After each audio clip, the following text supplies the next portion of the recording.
భరత మహాశయులకు విజ్ఞప్తి సినిమా చాలా బాగుంది. అసలు కాన్సెప్ట్ మాత్రం డిఫరెంట్ గా ఉంది. ఈ సినిమా మాత్రం పెళ్ళైన వాళ్ళు మాత్రం కంపల్సరీ చూడాలి. ఈ మధ్య ఈ జనరేషన్ లో పెళ్ళైన వాళ్ళు ఏదో భార్య మీద బోర్ వచ్చిన తర్వాత వేరే అమ్మాయిని చూడడము, వేరే అమ్మాయిని పెళ్లి చేసుకోవడం, వేరే అమ్మాయితో లవ్ అఫేర్స్ నడపడము ఇలాంటి స్టోరీ ఉంది.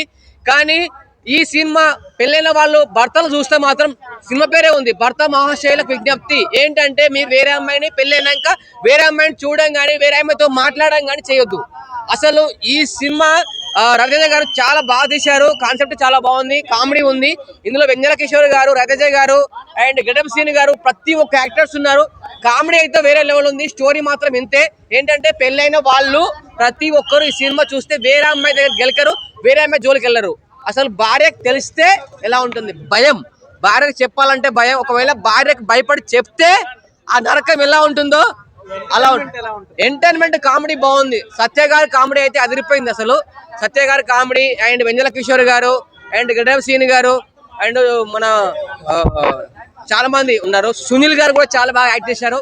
మూవీ అయితే ఈ భోగిలో కొంచెం ఇంకా రవితేజ గారు ఇంకొంచెం డిఫరెంట్ స్టోరీ తీసుకుంటే బాగుండు. ఇది ఆల్రెడీ రొటీన్ గా ఉంది స్టోరీ, కానీ కామెడీ పరంగా అయితే ఓకే. స్టోరీ అయితే ఇంతే. భర్త మహాశయులకు విజ్ఞప్తి అంటే భర్తలు కోసమే చూపించారు. ఈ స్క్రిప్ట్ కొంచెం డిఫరెంట్ గా ఉంటే బాగుండు. ఆల్రెడీ నార్మల్ గా ఉంది స్క్రిప్ట్, కానీ అనుకున్నంత లేదు. కొంచెం వేరే లెవెల్ ఎక్స్పెక్టేషన్ ఉండే. సాంగ్స్ అయితే చాలా బాగున్నాయి. స్టోరీ అండ్ మ్యూజిక్ అన్ని చాలా బాగుంది, కానీ స్టోరీ కొంచెం లాగ్ అనిపించింది. కొంచెం అర్థం కాలేదు. ఎంత హ్యాపీగా ఎంత సాటిస్ఫాక్షన్ తో అయితే బయటకు వచ్చానో ఈ రోజు అయితే తల పట్టుకుంటున్నాను లిటరల్లీ. అర్థం కావట్లేదు రవితేజ గారికి ఏమైంది, రవితేజ గారు అసలు ఏం స్క్రిప్ట్లు సెలెక్ట్ చేసుకుంటున్నారు, ఏం సినిమాలు తీస్తున్నారు అని అయితే నాకైతే అర్థం కావట్లేదు.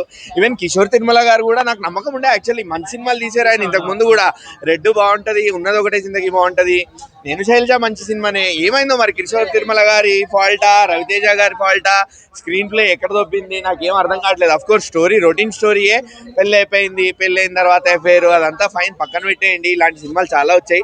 బట్ ఏదైనా స్క్రీన్ ప్లేలో ఉంటుంది, మనం ఎలా చూపిస్తున్నాము ఏం చూపిస్తున్నాము అని చెప్పి. బట్ కిషోర్ తిరుమల గారు టోటలీ ఫెయిల్డ్ ఈ సినిమాతో మాత్రం. రవితేజ గారు ఎంత యాక్టింగ్ చేసి ఆయన ఎంత పెర్ఫామ్ చేసినా కూడా, వన్ మ్యాన్ ఆర్మీ లాగా సినిమాని ముందుకు తీసుకెళ్దామని చూసినా కూడా సినిమా ఎక్కడికి వెళ్ళలేదు. కామెడీ కూడా పండించడానికి ట్రై చేశారు, కానీ ఫోర్స్ కామెడీ, అది బలవంతంగా నవ్వుకోవాలి తప్ప జెన్యున్ గా ఎక్కడ నవ్వు రాదు. ఇంకా సినిమా నాకు తెలిసి 8 o'clock స్టార్ట్ అయింది, ఇప్పుడు ఇంకా 10:35 అవుతుంది. నాకు 3.5 గంటల సినిమానా అనిపించింది. నాకు 2 hours 15 minutes 2 hours 20 minutes movie కూడా నాకు చాలా లెంగ్తీగా అనిపించింది. అంటే సినిమాలో మనం ఎంత తక్కువ ఇన్వాల్వ్ అయ్యామో మీరు అర్థం చేసుకోండి. కిషోర్ తిరుమల గారు, రవితేజ గారు ఇద్దరు ఒకవేళ ఇంకో సినిమా తీస్తే మీరు కొంచెం ఆలోచించి జనాల్ని దృష్టిలో పెట్టుకొని, రవితేజ అన్న మీ ఫ్యాన్స్ ని దృష్టిలో పెట్టుకొని కొంచెం సినిమాలు తీయండి అన్న. ఎందుకు ఎలాంటి మనిషి ఎలా అయిపోయారు మీరు ఒక్కసారి ఆలోచించండి. లేకపోతే ఏమో ఇంకా ఏ డైరెక్టర్ మిమ్మల్ని కాపాడాలా, మిమ్మల్ని మీరు కాపాడుకోవాలా నాకైతే అర్థం కావట్లేదు. బట్ ఓవరాల్ గా మాత్రం I would say this is a total failure. నాకైతే మాత్రం అసలు నచ్చలేదు, సినిమా బాగాలేదు అసలు. ఎక్కడ ఏం పండలేదు అసలు. గ్లామర్ కూడా నాకు ఏం పెద్ద కోషెంట్ కనిపించలేదు. గ్లామర్ కోషెంట్ కూడా ఇద్దరితో కలిసి ఒక సాంగ్, ఆ సాంగ్ వినడానికి బాగుంది. అండ్ సీరియల్ ని డీజే రీమిక్స్ చేసి, సీరియల్ పాటల్ని డీజే రీమిక్స్ పెట్టి జనాలకి ఎక్కుతుందేమో అని చెప్పి కొట్టారు. మేబీ కొంచెం నాస్టాలజిక్ ఫీల్ అవుతామేమో, సీరియల్స్ తో కనెక్ట్ అవుతామేమో అని చెప్పి. అది కూడా వర్కౌట్ కాలేదు. చాలా ట్రై చేశారు. బయట ట్రెండ్ అవుతున్న డైలాగ్లని రవితేజ గారితోనో వెన్నెల కిషోర్ గారితోనో పండించడానికి చాలా ట్రై చేశారు. అది కూడా వర్కౌట్ కాలేదు. ఓవరాల్ గా మాత్రం టోటల్ ఫెయిల్యూర్. సంక్రాంతికి బాస్ సినిమా ఒకటే నడుస్తుంది. బాస్ సినిమా ఒకటే బ్లైండ్ విన్నర్ నాకు తెలిసినంత వరకు అయితే, అంతే. భర్త మహాశైలకు విజ్ఞప్తి, నేను ఇచ్చే విజ్ఞప్తి ఏం లేదు, ఆయనే చెప్పాడు ఆల్రెడీ.